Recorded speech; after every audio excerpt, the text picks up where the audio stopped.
guys, welcome to Heather's Talents Toys. Today I'm going to be reading The Princess and the Goblins. I am on chapter 6 and it is called The Little Miner. The next day the great cloud still hung over the mountain, and the rain poured like water from a full sponge. The princess was very fond of being out of doors, and she nearly cried when she saw what the weather was no longer. But the mist was not of such dark, dingy gray. There was light in it, and as the hours went on, it grew brighter and brighter until it was almost too brilliant to look at. And late in the afternoon, the sun broke out so gorgeously that Irene clapped her hands, crying, "See, see, Looty, the sun has had his face washed. Look how bright he is. Do get my hat and let us go out for a walk. Oh dear, how happy I am." Looty was very glad to please the princess. She got her hat and cloak, and they set out together for a walk up the mountains, for the road was so hard and steep that the water could not rest upon it, and it was always dry enough for walking a few minutes after the rain ceased. The clouds were rolling away in broken pieces like great woolly sheep. Those wool the sun had bleached till it was almost too white for the eyes to bear. Between them the sky shone with a deeper and pure blue. Because of the rain, the trees on the roadside were hung all over with drops, with sparkled in the sun like the jewels. The only thing that were no brighter for the rain were the brooks that ran by the mountain. They had changed for the clearness of crystal to a muddy brown. But when they lost in color, they gained in sound, or at least in noise. For a brook when it is swollen, it not so musical as before. But Irene was the raptors with the great brown streams tumbling down everywhere, and Looty shared in her delight, for she too had been confined in the house for 3 days.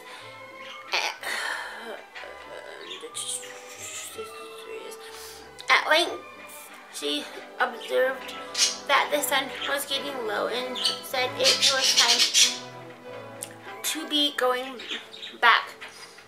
She made the remark again and again, but every time the princess begged her to go on just a little further and a little further, reminding her that it was much easier to go downhill, and saying that when she did turn, they would be at home in a moment.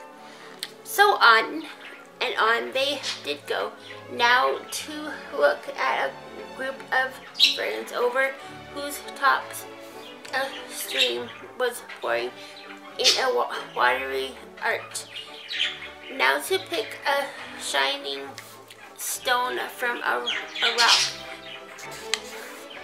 by the wayside. Now to watch the flight of some bird.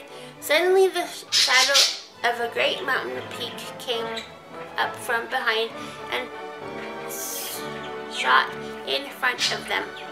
When the nurse saw it, she started and stared and shook, and tremulously grasping the hand of the princess, turned and began to run down the hill. "What's all the haste, nursey?"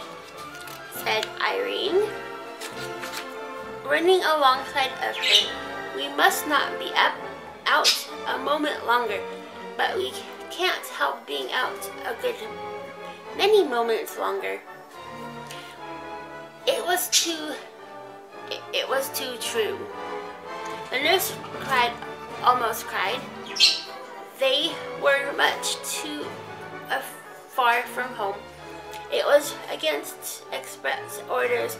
They were nearly a mile up the mountain. If His Majesty Irenes Papa were to hear of it, Luti would certainly be dismissed, and to leave the princess would break her heart. It was no long wonder she ran, but Irene was not in the least frightened, not knowing anything to be frightened at. She kept on chatting as well as she could, but it was not easy. Luti, why do you run so fast? It shakes my teeth when I talk." Then don't talk," said Luti. But the princess went on talking. She was always saying,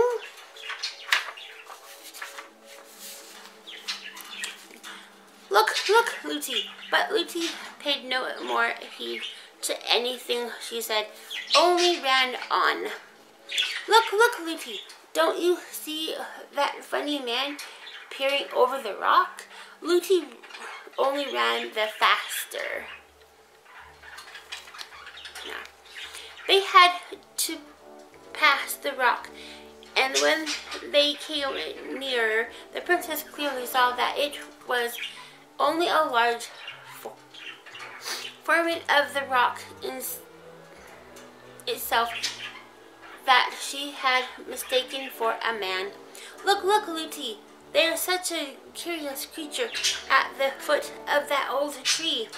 Look at it, Luti. It's making faces at us. I do think." Luti gave a stifled cry and ran faster still. So fast that Irene's little legs could not keep up with her, and she fell with a clash. It was a hard downhill road, and she had been running very fast, so it was no wonder she began to cry. This put the nursey nearly beside herself, but all she could do was to run. On the moment she got the princess on her feet again. "Who's that laughing at me?" said the princess, trying to keep in her sobs and running too fast for her grazed knees. "Nobody, child," said the nurse almost angrily. But that instead there came a burst of coarse tittering from somewhere near, and a horse into voice that seemed to say, "Lies, lies, lies." "Oh!" cried the nurse with a sigh that was almost a scream, and ran on faster than ever. "Nursey, Luti, I can't run anymore. Do let us walk a bit." "What am I to do?" said the nurse. "Here I will carry you. She caught her up, but found her much too heavy to run with and had to set her down again. Then she looked wildly around about her, giving a great cry, and said, "We're taking the wrong turning somewhere, and I don't know where we are. Are we lost? Lost?" The terror she was in had quite bewildered her. It was true enough. They had lost the way they had been running down into a little valley in which there was no house to be seen. Now Irene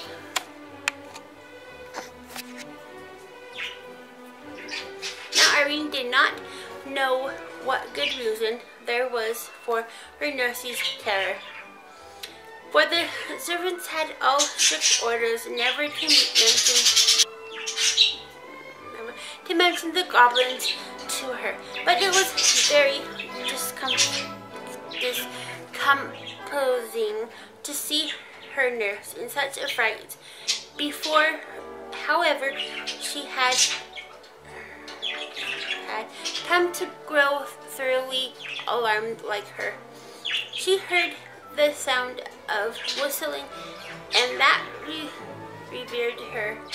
revived her. Apparently, she saw a boy coming up the road from the valley to meet them. He was the whistler, but before they met, his whistling changed to singing. And this is something like what he sang. Ring, ding, dong, ding. Go the hammers playing. Hit and turn and hit pour. Whistle and puff and roar. Thus we drive the rocks. Force the goblin rocks like the shining ore. 1, 2, 3. Ring as gold. Bright as gold can be. 4, 5, 6. Shovels, matrix, picks. 7, 8, 9. Light your lamp but not mine. 10, 11, 12. Lucy took the hills where the merry miner boys make the goblins had their noise. So there is the picture right there.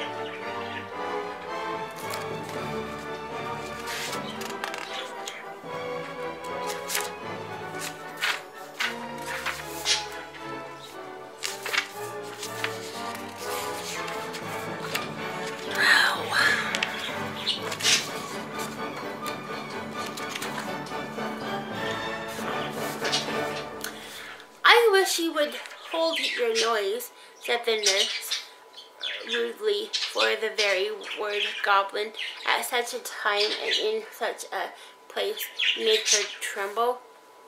It would bring the goblins upon them. To a certainty, she thought to defy them in that way. But whether the boy heard her or not, he did not stop his singing. 13, 14, and 15. There is worth this stiffen. 16, 17, 18. There's the match, and laying in 19, 20. Goblins in a plenty. "Do be quiet," cried the nurse in a whisper shriek. But the boy, who was now close at hand, still went on. "Hush, scruff, scurry, there you go in a hurry.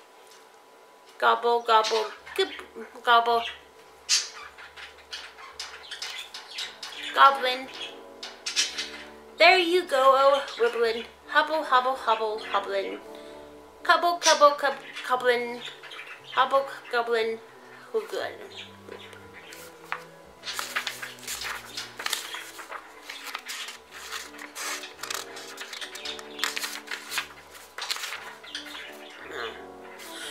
I'm going to read one more page, and then after that page, I'm going to stop, and then I'll finish the chapter on next Thursday. There, said the boy, as he stood still opposite them. There, that'll do for them. They can't bear singing, and they can't stand that song. They can't sing themselves, for they have no more voice than a crow, and they don't like other people to sing. Shh. Come on out, babies. The boy was dressed in a miner's dress, with a curious cap on his head. He was a very nice-looking boy.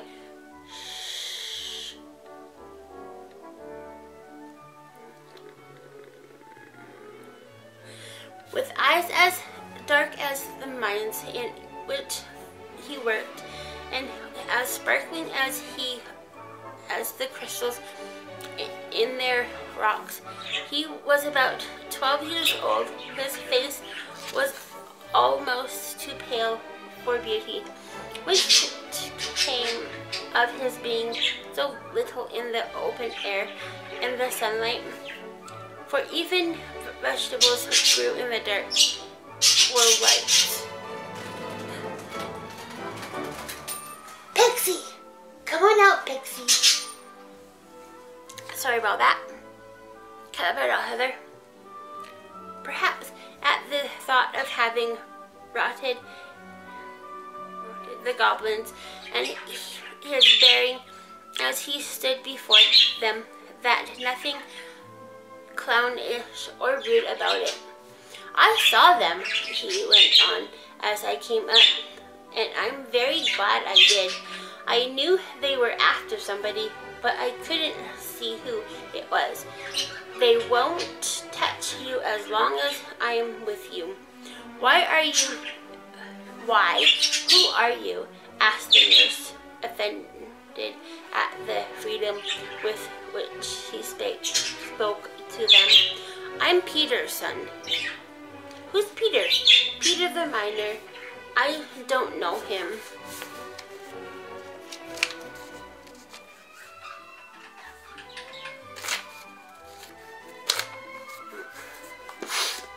Alright, I will finish the chapter on next Thursday, so please stay tuned for next Thursday to find out what happens next. Alright, if you like this video, give this video a thumbs up. Please leave a friendly comment down below, and as always, don't forget to check the iCards up here. And as always, thanks for watching, and don't forget to subscribe. Bye! High five, guys.